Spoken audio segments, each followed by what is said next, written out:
बिस्मिल्लाहिर्रहमानिर्रहीम अस्सलाम वालेकुम। आज का जो हमारा चैप्टर है it's about coordination and control. ठीक है, इस चैप्टर में हम देखेंगे कि जो लिविंग ऑर्गेनिज्म में डिफरेंट एक्टिविटीज़ हो रही होती हैं वो किस तरह से होती हैं, किस तरह से कोऑर्डिनेट करके डिफरेंट एक्टिविटीज़ को परफॉर्म करते हैं, कोऑर्डिनेशन किस तरह से लाई जाती है डिफरेंट ऑर्गन्स एंड टिश्यूज़ के दरमियान। ठीक है, अगर हम बात करें ह्यूमन की तो human is a multi cellular organism. ठीक है, मल्टी सेलुलर ऑर्गेनिज्म है जो कंसिस्ट करता है डिफरेंट टिश्यूज़ एंड ऑर्गन्स पे। ठीक है, ये टिश्यूज़ एंड ऑर्गन्स जो है ये अपनी इंडिपेंडेंटली वर्क नहीं कर सकते बल्कि ये एक दूसरे के साथ कोऑर्डिनेट होकर काम करते हैं। ठीक है, तो ये कोऑर्डिनेशन जो लाती है बॉडी में, पूरी बॉडी जो होती है एक टास्क परफॉर्म करने के लिए पूरी बॉडी जो है वो कोऑर्डिनेटेड वे में काम करती है। ठीक है, इसके अलावा कोऑर्डिनेशन के थ्रू क्या होता है, अगर इन्वायरमेंट में सराउंडिंग्स में कोई चेंज आता है तो कोऑर्डिनेशन जो होती है वो ऑर्गेनिज्म को एनेबल करती है कि वो उस चेंजिंग का रिस्पॉन्स दे सके। ठीक है, इसकी जो कॉमन एग्जांपल उन्होंने कोऑर्डिनेशन की दी है वो है रनिंग की। ठीक है, एक प्लेयर जब रन करता है तो सिर्फ उसकी टांगे ही नहीं वर्क करती है, उसके साथ साथ जो है पूरी उसके जो डिफरेंट मसल्स जो हैं वो डिफरेंट मसल्स वर्क कर रहे होते हैं। इसके अलावा heart rate, breath rate, lungs, heart और ब्लड प्रेशर वगैरह जो है ये सारे जो है कोऑर्डिनेशन में आ जाते हैं। ठीक है, सबसे पहले तो क्या होता है कि नर्वस सिस्टम जो है वो डिफरेंट मसल्स को जो है वो मैसेज देता है कि उन्होंने किस लेंथ में किस पावर से कॉन्ट्रैक्ट और रिलैक्स होना है, किस वक्त कॉन्ट्रैक्ट होना है, किस वक्त रिलैक्स होना है। ठीक है, उसके अलावा heart beat, breathing rate increase होता है, हार्ट बीट तेज़ होती है, ब्लड प्रेशर इंक्रीज़ होता है। ये सारा कुछ क्या होता है ताकि एक पर्सन जो है ताकि जो पर्सन है वो अपना एक टास्क जो है वो परफॉर्म कर सकते, कौन सा टास्क, भागने का। ठीक है, तो ये सारे जो ऑर्गन्स हैं ये एक कोऑर्डिनेशन में आते हैं ताकि एक टास्क परफॉर्म कर सकते रनिंग का। ठीक है, ये जो हमारा इस पेज पे इन्होंने जनरल इंट्रोडक्शन बताया है व्हाट इज़ कोऑर्डिनेशन। ठीक है, अब हम नेक्स्ट पेज पे देखते हैं कोऑर्डिनेशन। टाइप ऑफ कोऑर्डिनेशन, दो तरह की कोऑर्डिनेशन होती है, nervous coordination and chemical coordination. जो नर्वस कोऑर्डिनेशन होती है वो नर्वस सिस्टम के थ्रू, और नर्वस सिस्टम कंसिस्ट करता है ब्रेन एंड स्पाइनल कॉर्ड पर। ठीक है, और जो केमिकल कोऑर्डिनेशन होती है, केमिकल कोऑर्डिनेशन होती है सिर्फ केमिकल कोऑर्डिनेशन होती है हार्मोन्स एंड ग्लैंड्स के थ्रू। ठीक है, एनिमल्स में जो होती है वो दोनों तरह की कोऑर्डिनेशन होती है, केमिकल कोऑर्डिनेशन भी होती है और नर्वस कोऑर्डिनेशन भी होती है, लेकिन प्लांट्स में जस्ट केमिकल कोऑर्डिनेशन होती है। ठीक है, अब एक कोऑर्डिनेटेड एक्शन को परफॉर्म करने के लिए 5 कंपोनेंट्स की ज़रूरत होती है। 5 कंपोनेंट्स कौन कौन से होते हैं? Stimuli, receptor, coordinator, effector and response. ठीक है, ये 5 मिलकर एक कोऑर्डिनेटेड फंक्शन परफॉर्म करते हैं और इनमें से कोई एक भी मिसिंग हो तो कोऑर्डिनेशन नहीं हो पाती। ठीक है, अब इन सब को डिटेल में हम पढ़ेंगे। बट इस स्टिमुलाई क्या होती है, रिसेप्टर क्या होता है, कोऑर्डिनेटर और अफेक्टर एंड रिस्पॉन्स किस तरह से आता है। ठीक है, ये जो पांचों कंपोनेंट्स हैं ये शॉर्ट क्वेश्चन में अक्सर आ जाते हैं। ठीक है, अगर हम सबसे पहले बात करें स्टिमुलाई की तो स्टिमुलाई क्या होती है? स्टिमुलाई जो होती है वो कोई भी एक्शन होता है, कोई भी ऐसा फैक्टर होता है जो इन ऑर्गेनिज्म के अंदर रिस्पांस लेके आता है। ठीक है, वो जो प्रोवोक करता है उसको रिस्पांस देने के लिए। ठीक है, अगर हम बात करते हैं सनलाइट की तो लाइट को देख के आंखें जो है वो एकदम से बंद हो जाती है, वो रिस्पांस लेके आती है। तो लाइट क्या काम करती है? स्टिमुलाई का काम करती है जो एक ऑर्गेनिज्म के अंदर रिस्पांस को लेके आती है। ठीक है, इसी तरह अगर हम कोई चीज़ हमें टच करती है तो अगर गर्म चीज़ हो तो हम अपना हाथ पीछे कर लेते हैं, तो जो गर्म चीज़ थी वो क्या थी? वो स्टिमुलाई थी जिसने हमारे अंदर चेंज लाया, रिस्पॉन्स लाया, जिसकी वजह से हमने अपना हाथ पीछे किया। ठीक है, इसके अलावा डिफरेंट जो होती हैं वो साउंड्स होती है, आवाज़ आएगी तो आवाज़ सुन के जो है हम पे देखेंगे आवाज़ की तरफ तो हमने एक रिस्पांस दिया होगा कि किस वजह से, उस स्टिमुलाई की वजह से। ठीक है, तो सिंपल वर्ड्स में स्टिमुलाई क्या होती है? ऐसा फैक्टर होता है जो कि किसी ऑर्गेनिज्म में रिस्पांस को लेके आता है, उसको प्रोवोक करता है रिस्पांस देने के लिए। ठीक है, वो कहलाती है स्टिमुलाई। ठीक है, नेक्स्ट है रिसेप्टर। रिसेप्टर क्या होता है? वो चीज़, वो ऑर्गन जो है जो इस स्टिमुलाई को डिटेक्ट करता है वो कहलाता है रिसेप्टर। ठीक है, डिफरेंट स्टिमुलाई जो है उनके स्पेसिफिक डिटेक्टर होते हैं, स्पेसिफिक और रिसेप्टर होता है। ठीक है, लाइट का रिसेप्टर क्या होगा? आई होगा। साउंड का रिसेप्टर क्या होगा? एयर होंगे। इसी तरह टच का रिसेप्टर क्या होता है? स्किन होती है। और इसी तरह अगर हम बात करें स्मेल की या केमिकल्स की जो होते हैं हवा में, जो उसके जो डिटेक्टर होते हैं वो होती है नोज़। ठीक है, तो इसके रिसेप्टर क्या है? वो रिसेप्टर वो ऑर्गन्स होते हैं जो कि स्टिमुलाई को, हमारी जो स्टिमुलाई को फील करते हैं। ठीक है, रिसेप्टर्स जो है उसके बाद आता है कोऑर्डिनेटर। ठीक है, अब स्टिमुलाई आने के बाद स्टिमुलाई जो एक फैक्टर था उसको जो डिटेक्ट किया वो किसने किया था? रिसेप्टर ने डिटेक्ट करने के बाद इंफॉर्मेशन सेंड कर दी थी कोऑर्डिनेटर ने। कोऑर्डिनेटर ने क्या किया था? फिर उस जो उसकी जो इन्फॉर्मेशन थी उसको इंटरप्रेट किया था, उसको देखा था कि किस तरह की इन्फॉर्मेशन है, उसका किस तरह से रिस्पांस देना और किस ऑर्गन ने उसका रिस्पांस देना, ठीक है। तो कोऑर्डिनेशन के लिए क्या होता है, कोऑर्डिनेशन वो ऑर्गन होता है जो इन्फॉर्मेशन को रिसेप्टर से रिसीव करते हैं, रिसीव करने के बाद उसको सेंस करने के बाद उसको समझ के बाद उसको स्पेसिफिक ऑर्गन तक भेज देते हैं ताकि स्पेसिफिक फंक्शन परफॉर्म हो सके, ठीक है। कोऑर्डिनेशन जिस तरह हमने ऊपर पढ़ा है दो तरह के होते हैं, chemical coordination and nervous coordination, ठीक है। नर्वस कोऑर्डिनेशन में क्या होती है, ब्रेन एंड स्पाइनल कॉर्ड होते हैं, वो क्या करते हैं, रिसेप्टर से इन्फॉर्मेशन लेते हैं और इन्फॉर्मेशन को इंटरप्रेट करने के बाद भेज देते हैं न्यूरॉन के थ्रू। नर्व इम्पल्स, न्यूरॉन जो होते हैं वो नर्व सेल्स होते हैं, उनके अंदर से नर्व इम्पल्सेस जो है वो मैसेज की फॉर्म में जाती हैं और वो मैसेज भेज देती हैं स्पेसिफिक ऑर्गन में जहाँ पे एक्शन को परफॉर्म होना होता है, ठीक है। अगर हम बात करें केमिकल कोऑर्डिनेशन की, तो केमिकल कोऑर्डिनेशन होती है एंडोक्राइन सिस्टम के, एंडोक्राइन ग्लैंड्स होते हैं, जो ग्लैंड्स होते हैं वो हार्मोन्स को सिक्रीट करते हैं ना, ब्लड जो हार्मोन्स होते हैं वो सिक्रीशंस जो होती हैं वो स्पेसिफिक टिश्यूज़ पे जाती हैं और जाके वहाँ पे फिर उसके बाद अफेक्टर में जाके वो रिस्पांस देती हैं, ठीक है। तो कोऑर्डिनेशन क्या होता है, कोऑर्डिनेटर बेसिकली क्या होता है, वो डिटेक्टर से रिसेप्टर से इन्फॉर्मेशन लेने के बाद उसको इंटरप्रेट करने के बाद उस ऑर्गन तक पहुंचाता है जिसने रिस्पांस देना होता है, ठीक है। अगर एग्जाम हम बात करें लाइट की, ठीक है, तो लाइट जो थी वो आंखों ने, लाइट जो थी वो स्टिमुलाई थी, आंखों ने उस स्टिमुलाई को डिटेक्ट किया रिसेप्टर के तौर पर, फिर आंखों ने ये इन्फॉर्मेशन भेजी ब्रेन तक, ब्रेन ने डिटेक्ट किया ये लाइट है और लाइट की वजह से आंखों ने बंद होना, ठीक है। तो क्या हुआ कि जो कोऑर्डिनेशन के थ्रू, नर्व इम्पल्सेस के थ्रू आई मसल्स को इन्फॉर्मेशन मिली कि आप अपनी आंखों को बंद कर लें क्योंकि ये लाइट है, ठीक है। तो ये इस तरह कोऑर्डिनेशन होती है। अफेक्टर, अब अफेक्टर क्या होता है, अफेक्टर वो ऑर्गन है जिन्होंने रिस्पॉन्स देना होता है, ठीक है। अफेक्टर जो है वो मैसेज रिसीव करते हैं कोऑर्डिनेटर से, ठीक है। कोऑर्डिनेटर से अफेक्टर जो है वो मैसेज रिसीव करने के बाद उसका स्पेसिफिक रिस्पांस देते हैं। नर्वस कोऑर्डिनेशन में नर्वस कोऑर्डिनेशन में जो मैसेज आता है अफेक्टर तक वो नर्व इम्पल्सेस की फॉर्म में आता है, और जो केमिकल कोऑर्डिनेशन में जो अफेक्टर तक मैसेज आता है वो ग्लैंड्स या सिक्रीशन की फॉर्म में आता है, ठीक है। अब हम यहाँ पे उन्होंने नेफ्रॉन की बात किया, वो जो है वो एज अ हार्मोन जो नेफ्रॉन जो है वो अफेक्टर के तौर पर काम करता है ग्लैंड्स की, ठीक है। अगर हम बात करें रिस्पांस की, तो रिस्पांस अब क्या होता है, वो स्पेसिफिक एक्शन होता है वो परफॉर्म होता है अगेंस्ट एक्शन, ठीक है, अगेंस्ट द स्टिमुलाई, ठीक है। जो स्टिमुलाई के अगेंस्ट जो एक्शन परफॉर्म होता है वो उससे कहते हैं रिस्पॉन्स, ठीक है।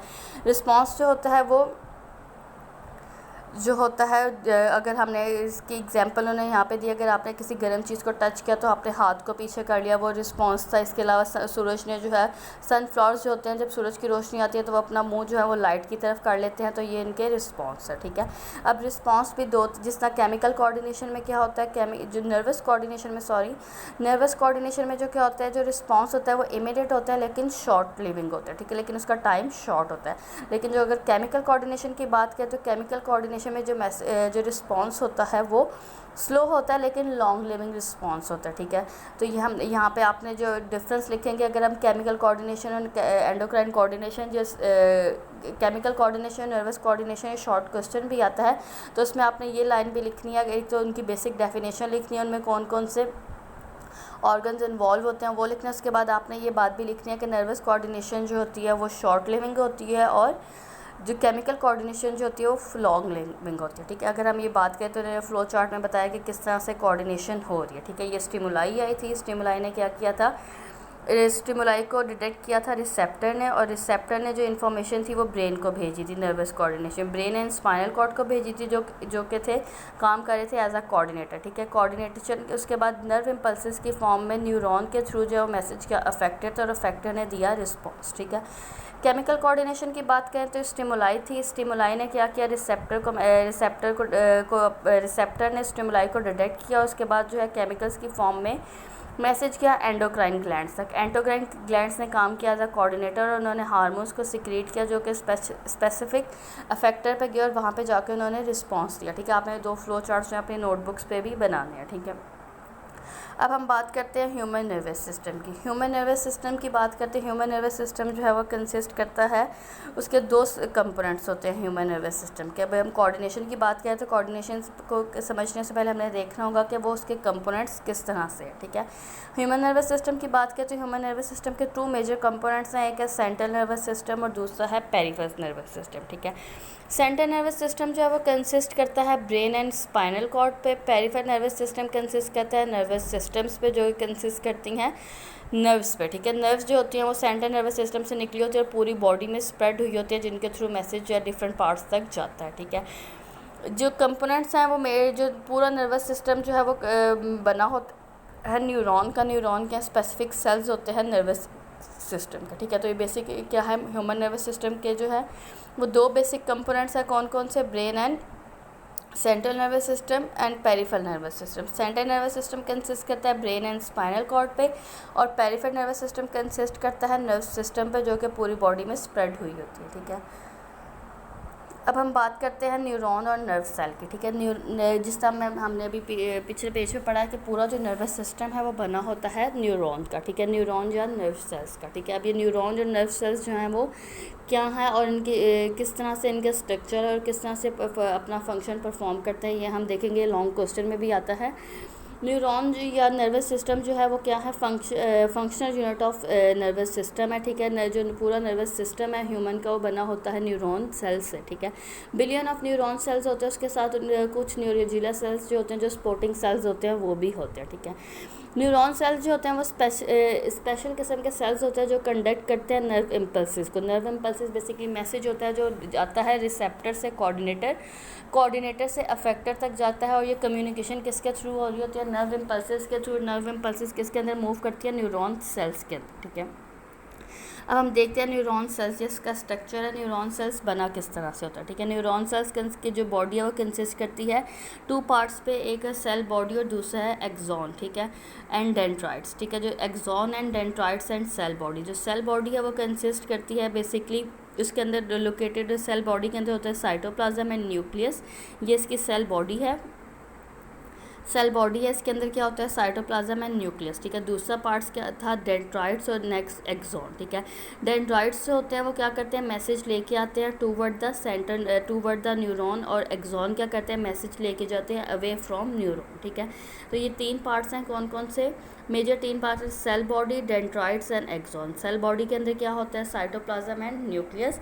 डेंड्राइट्स जो होती है वो मैसेज लेके जाती हैं, मैसेज लेके आती हैं, नर्व इम्पल्सिस लेके आती हैं टूवर्ड द सेल बॉडी, और एक्सॉन क्या करते हैं, नर्व इम्पल्सिस लेके जाते हैं away from the cell body, ठीक है। इसके अलावा इसके ऊपर जो होती है जो निश्वान सेल्स होते हैं, जो स्पेशल न्यूरोलॉजिस्ट सेल्स होते हैं जो स्पेसिफिक इंटरवल के बाद जो प्रेजेंट होते हैं ऑन द एक्सॉन, ठीक है। ये श्वान सेल्स जो होते हैं सिक्रीट करते हैं फैटी एसिड लेयर जो कि बना देती है myelin sheath over the axon, ठीक है। ये श्वान सेल्स जो होते हैं, श्वान सेल्स जो होते हैं क्या करते हैं, फैटी एसिड को रिलीज़ करते हैं, फैटी एसिड लेयर बनाते हैं जो जिससे कहते हैं माइलिन शीट, जो कि एक्सॉन्स पर होती है, ठीक है। Between the area of myelin on, अब क्या होता है, जो माइलिन शीट होती है उसके दरमियान में कुछ एरिया ऐसा होता है जो कि नॉन माइलेटेड होता है, जिसमें फैटी एसिड की लेयर नहीं होती। उस नॉन माइलेटेड एरिया को कहते हैं नोड्स ऑफ रेनवे, ठीक है। ये माइलिन शीट है और उसके दरमियान में जो स्पेस है जहाँ पे माइलिन शीट नहीं है उसे क्या कहते हैं, नोड्स ऑफ रेनवे, ठीक है। माइलिन शीट जो होती है वो काम करती है एज अ इंसुलेटर, वो अपने अंदर से नर्व इम्पल्सिस को मूव नहीं करने देती, ठीक है। तो नर्व इम्पल्सिस क्या करती हैं, न्यूरॉन में जंप करती हैं फ्रॉम नोड टू नोड, ठीक है। एक जहाँ पे माइलिन शीट नहीं होते, नोड ऑफ रेनवे, ठीक है, नोड ऑफ रेनवे पे मूव, रेनवे पे जंप करती हैं। जंपिंग न्यूरॉन्स को कहते हैं सेलेक्ट्रेटरी न्यूरॉन्स, और ये क्या करती है, स्प्रेड जो स्पीड जो नर्व इम्पल्सिस की जो होती है उसको इंक्रीज़ कर देती है, ठीक है। अब हम बात करते हैं टाइप ऑफ न्यूरॉन्स की, ठीक है। टाइप ऑफ न्यूरॉन किस तरह, कितनी टाइप्स के होते हैं, 3 टाइप्स के न्यूरॉन होते हैं। पहला न्यूरॉन जो होती हैं वो है सेंसरी न्यूरॉन, वो लास्ट पेज पे था। सेंसरी न्यूरॉन जो होते हैं वो कंसिस्ट करते हैं, वो जो ब्रेन सेंसरी न्यूरॉन्स जो होते हैं वो कंसिस्ट करते हैं single dendrites and single axon पे, ठीक है। उसके अलावा जो इंटर न्यूरॉन है, इंटर न्यूरॉन जो है वो ब्रेन एंड स्पाइनल कॉर्ड के में होते हैं, ब्रेन एंड स्पाइनल कॉर्ड से निकलते हैं। इन्होंने क्या करना होता है, इन्होंने मैसेज को रिसीव करना होता है और उसको स्टिमुलाई या जो इन्फॉर्मेशन होती है उसको मोटर न्यूरॉन तक भेज देना होता है, ठीक है। और जो इंटर न्यूरॉन है ये कंसिस्ट करते हैं many dendrites and many axons पर, ठीक है। अगला है मोटर न्यूरॉन। मोटर न्यूरॉन का क्या काम है, इन्होंने इंटर न्यूरॉन से इन्फॉर्मेशन लेनी है और इन्फॉर्मेशन लेने के बाद उन्होंने मसल्स या ग्लैंड्स को दे देनी है ताकि वो अफेक्टर्स को दे दें ताकि वो रिस्पॉन्स करे। और ये कंसिस्ट करते हैं many dendrites and single axon पे, ठीक है। मोटर न्यूरॉन सेंसरी न्यूरॉन थे वो इस पेज पे, और यहाँ पे inter neuron and motor neuron है। इनमें आपने जो याद करना स्पेसिफिक है कि इनमें कितने डेंड्राइट्स और कितने एक्सॉन्स होते हैं, इनका फंक्शन जी। ये सेंसरी न्यूरॉन ने क्या करना होता है, स्टिमुलाई को रिसीव करना होता है। इंटर न्यूरॉन ने क्या करना होता है, ब्रेन एंड स्पाइनल कॉर्ड में जो जाती है इन्फॉर्मेशन को इंटरप्रेट करने के बाद जो मैसेज है वो मोटर न्यूरॉन को दे देना होता है। मोटर न्यूरॉन ने मैसेज जो है वो अफेक्टर को दे देना होता है और वहाँ पर रिस्पॉन्स आता है, ठीक है। मोटर न्यूरॉन कंसिस्ट करते हैं many dendrites and only one axon पर, ठीक है। अब हम बात करते हैं नर्व्स की, ठीक है। नर्व्स क्या होती है, ठीक है। नर्व्स क्या होती है, यूनियन ऑफ सेवरल एक्सॉन्स मिल के क्या बनाते हैं, नर्व बनाते हैं, ठीक है। और ये नर्व्स जो हैं उनकी जो डिफरेंट टाइप्स ऑफ नर्व हैं, और जो नर्व्स होती है उनको कवर किया होता है लिपिड लेयर ने, ठीक है। डिफरेंट टाइप्स ऑफ नर्व हैं और डिपेंड ये जो नर्व्स जो हैं वो बेस करती हैं, जो टाइप्स नर्व की जो टाइप है वो बेस करती है उसमें किस तरह का एक्सॉन प्रेजेंट है। सेंसरी नर्व जो होती है वो उसके अंदर होते हैं एक्सॉन सेंसरी न्यूरॉन होते हैं, एक्सॉन ऑफ सेंसरी न्यूरॉन होते हैं। मोटर न्यूरॉन में एक्सॉन्स ऑफ मोटर न्यूरॉन होते हैं। मिक्स नर्व में जो होती है वो axon of both sensory and motor neuron होते हैं, ठीक है। नेक्स्ट जो हमारा जो शुरू होना है वो है ब्रेन, जो central division of central nervous system, जिसमें सबसे पहले वो ब्रेन को डिटेल में बताएंगे। ब्रेन क्या है कि ब्रेन के कौन से पार्ट्स हैं और क्या फ़ंक्शन परफॉर्म करें, ये इंशाल्लाह हम नेक्स्ट लेक्चर में देखेंगे। अभी फ़िलहाल आप लोगों ने कोऑर्डिनेशन इस पेज पे जनरल इंट्रोडक्शन थी या कोऑर्डिनेशन का। यहाँ पे इसकी टाइप्स हैं, इसके जो 5 कंपोनेंट्स हैं उनको याद करना है, किस तरह कोऑर्डिनेशन हो रही है दोनों में। इसके अलावा आपने जो ह्यूमन नर्वस सिस्टम है वो किस पे कंसिस्ट करता है, न्यूरॉन का स्ट्रक्चर के बारे में आपने करना है। न्यूरॉन की जो डायग्राम है ये भी बनानी है। इसमें 3 पार्ट्स हैं basically, cell body dendrites and axon. इसके अलावा श्वान सेल्स होते हैं, माइलिनेट शीट और नॉन माइलिनेट शीट होती है, जिसको नोड ऑफ वैन वेयर कहते हैं, जिसके ऊपर से नर्व इम्पल्सेस जंप करती है, ठीक है। अब इसके अलावा आपने अभी पढ़ा है type of neuron. 3 type of neuron है, inter neuron, motor neuron and sensory neuron. और नर्व की भी 3 टाइप्स है, sensory, motor and mix nerve, ठीक है। ये सारा कुछ आपने याद करना। और दूसरी बात जो है बच्चों, जो आप लोगों को असाइनमेंट्स या आपको वर्कशीट्स मिली है उसको आप प्रॉपर जो है वो अपना नाम लिख के एक सेक्शन लिख के एक फ़ाइल में अटैच करके दिया करें। किस वीक की असाइनमेंट है आपके साथ वो भी मेंशन करना है, ठीक है। प्रॉपर वे में नीट एंड क्लीन काम करके भेजें, ठीक है। थैंक यू, अल्लाह हाफ़िज़।